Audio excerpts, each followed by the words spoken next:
the voice of the parrot. I am your host, Shasta Ray, and I am joined by Zoltan, the podcast bird, and his friend Aggie. She is our second flock member, and she's the focus of our meet and greet series episode today. She is our cute little itty-bitty smallest member of the flock. It's a bird! And how old are you now? She just turned a year old at the end of March. I got her at the very end of May 2022, and she had been hatched out at a bird sanctuary. I'm still a little unclear if they were deliberately hatching out babies or if she was a result of some birds that had been surrendered there. I never even asked, but at any rate, I had Zoltan for a couple months, almost 2 months by that time, and I thought, well, it's my busy season with work. I was having to put in longer hours, and I was still spending a good chunk of time with him every day, and we'd play the talkie game, and we would work on words and stuff. He wasn't talking yet at that point, but I did spend a lot of time with him from the start. But when my hours started getting longer with work, I couldn't spend as much focus time with him during the day. So I thought, well, maybe it would be a good idea just to get him a little friend. Okay, and my intention was actually to get a second male. I wanted to stay with all males. I always really worry about the females laying eggs, and egg binding is my biggest worry.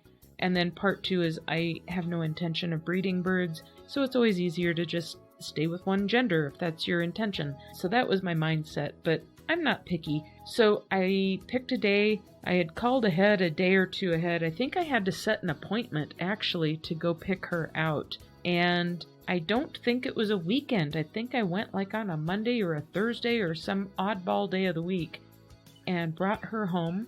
And there was only 2 birds there to choose from by the time I got there. They were both identical.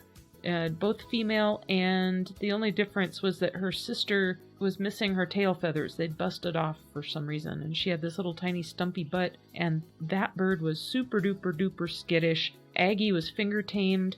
She was not hand fed. She was not hand tamed beyond she would step up. So I brought her home that day, and Zoltan was on red alert. Oh my gosh, there's another bird in the house. He was all about this, and he was stuck to the side of his cage. I have an early video out on my YouTube channel where he was just kind of adhered to the side of his cage where she was. And I did not do a quarantine with her.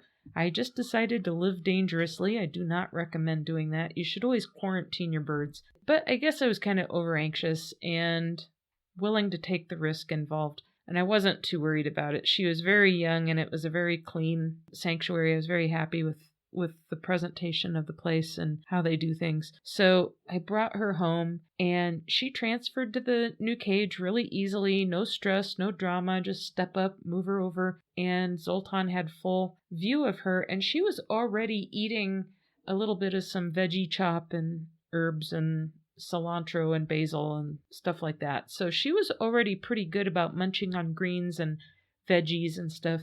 And as soon as Zoltan saw her eating some food that she was already kind of familiar with eating, boy, that's when he upped his game on eating greens. So he would get into a competition with eating with her early on because they were both pretty young. So anyway, they started out with a really great friendship, and she had her own cage just like Zoltan had his own cage for quite a while.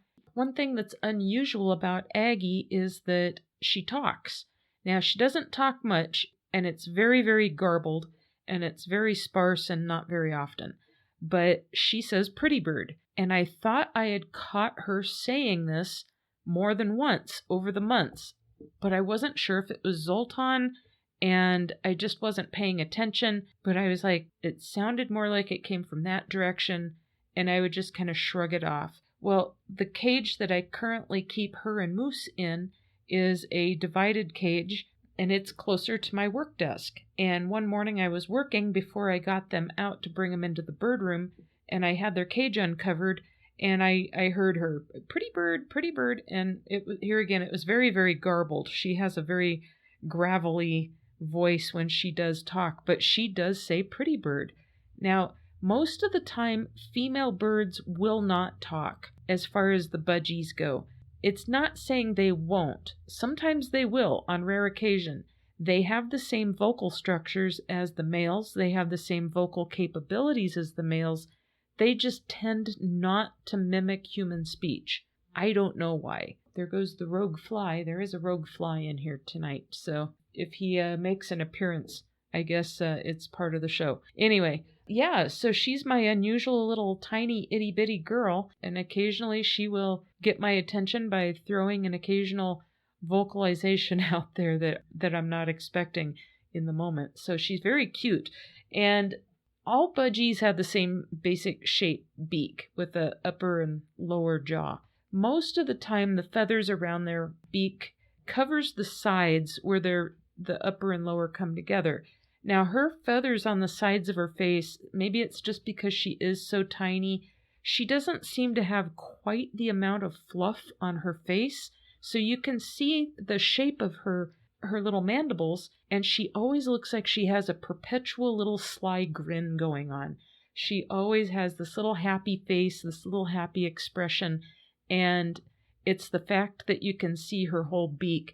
It makes her look like she is just constantly smiling or grinning at you. She is just the cutest little thing. Now, she has never gone past what she was trained when I brought her home over a year ago. Oddly enough, I have worked with her over the months, and she just has really no interest in interaction. And actually, for quite a while, she was kind of unsocial with the other birds. After I got Cricket, and then Moose, and then Mike, she socializes with Mike quite a bit, and she socializes with Zoltan. She will sit with Cricket and Moose a little bit during the day, hang out. She does hang out with everyone, but she tends to be kind of a loner by nature, and it wasn't probably until the past maybe 4 or 5 months that she's really been a lot more social in the flock. So she was just a little loner by nature.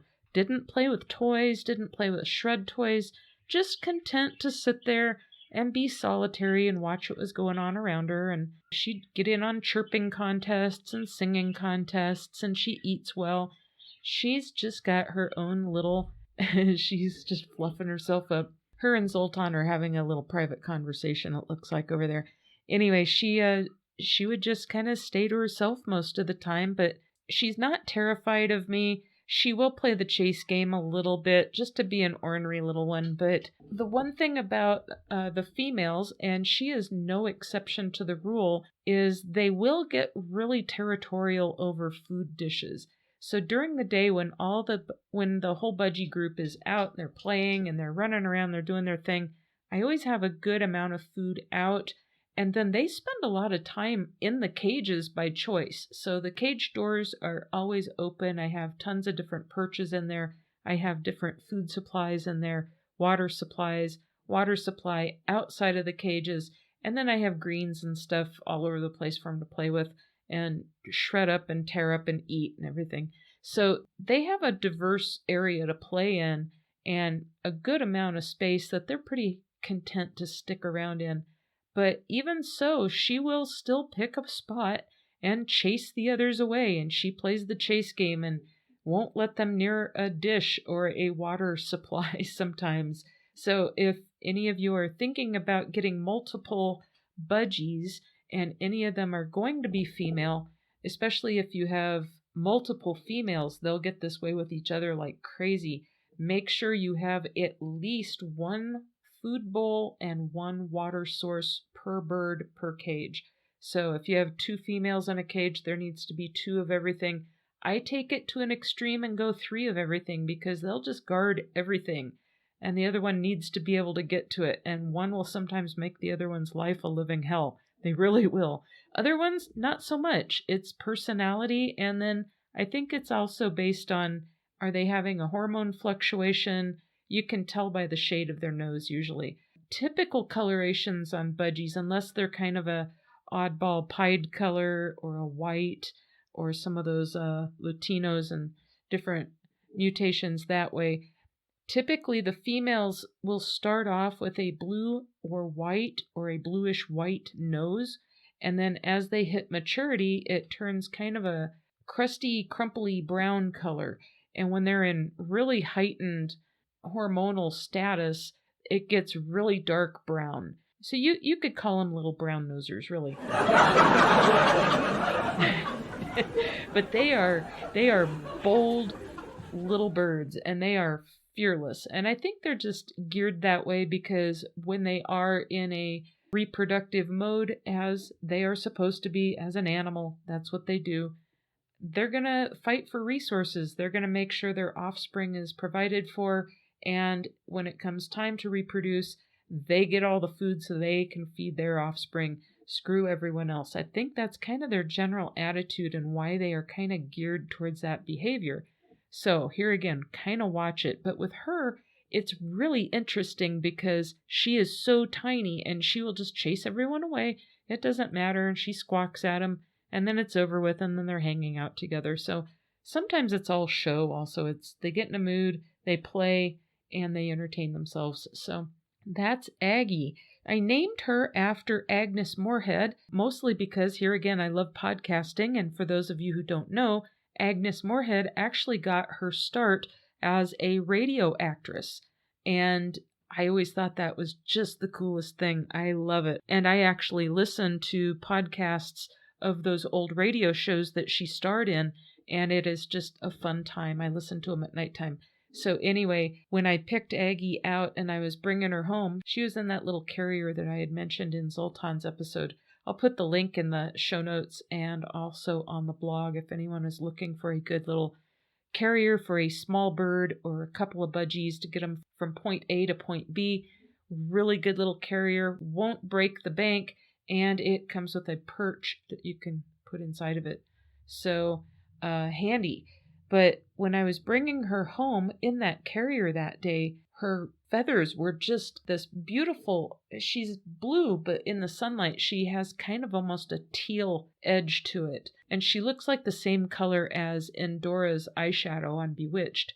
So I decided to call her Aggie, because that's the nickname that Agnes Moorehead went by. Everyone called her Aggie. So that's how she got her name. And yeah, I guess it's going to be just a short, sweet little episode just to get you introduced to her, how I brought her in the flock, and how her little personality just shines, even though she's this tiny little itty-bitty thing that just kind of sits there all innocent and everything, but then she has this edge to her. She is just the funniest little girl. And really, when I got Moose, I tried putting the two of them together, and Moose was just, she's larger than life in more ways than one. And even though she was considerably younger than Aggie, she just would chase her around the cage at nighttime. They'll hang out together during the day, but inside the same cage at nighttime, Moose, being female, went nuts. So I needed to figure something out. And I ended up early this year getting them a breeder cage that has a divider that you can take out if you so wish. It's a really nice cage. I really like it. But since they're only in their cage at nighttime, the two little compartments on either side was just perfect. One bird in each side. And Aggie is just a little squirt. I tell you what, she goes over and sits as close to Moose as she can, just so she can sit there and look at her and antagonize her, because she knows nothing can happen to her, and it drives Moose nuts. And I think she has a sense of humor about it. I really do. Because you can just see that she is just calm, cool, collected, and does it on purpose. Oh my gosh. So don't underestimate these little birds. They have funny little personalities, and when you start really looking and observing and watching the interactions, they are just hysterical sometimes. The only complaint I have about that cage is the fact that Aggie is super duper duper, super duper, super duper smart. And the first time I had them in there together, she actually moved the divider so she could squeeze through and get into Moose's side of the cage. And I had went out to get groceries and run some errands. I come home, and there they are in the same side of the cage, just hanging out, no problem. As long as it's during the day, they're fine. It's nighttime, Moose turns into a werewolf or something. She is a crazy girl. Anyway, that's how I resolved that problem with two females. And as soon as I got them, I call them their little condos or their little duplex, and got their perches and some shred toys and food dishes and forage toys, all sorts of stuff in there, and they still have plenty of room.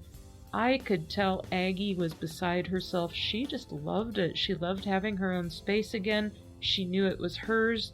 And here again, do not underestimate these birds. They know when you give them their own space. They know when it's theirs. And they look forward to it. She loves going into her side of the cage at night and just being a little funny girl about it too. So anyway, she's sitting here hanging out with Zoltan, and they're just, it looks like they're sharing some secrets or something over there. I don't know what they're talking about. Anyway, so that's all I got about Aggie. She's the one that got it started for having more than one bird, and they got along great from the get-go. They've always been buddies, and yeah, no problems. No problems whatsoever. She gets along with everyone when she's not chasing them off from the food source. Anyway, alright, so stay tuned for next time when we bring Cricket into the mix, and we will tell you all about the little madman known as Cricket. Have a good one, everyone. Bye-bye.